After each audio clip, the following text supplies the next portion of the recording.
So guys, karon i-share na ko ninyo kung saan pag-reuse ning ginamit ng face mask.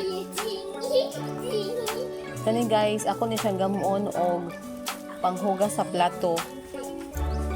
Kay since namaot na ang katong panghugas na mo og plato nga pinalit na mo sa mall, gamuon ako ni siya og himuon ni siyang sponge.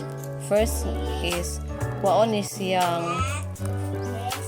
kani nga part. And then pwede na niya siyang gamiton guys.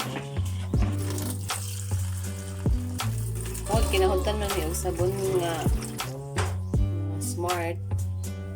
Bar na lang sa akong gamiton. Kaniya akong gamiton nga sponge guys. Kuon lay pud ning wire nga nasa kuan face mask guys kay para dita masaman.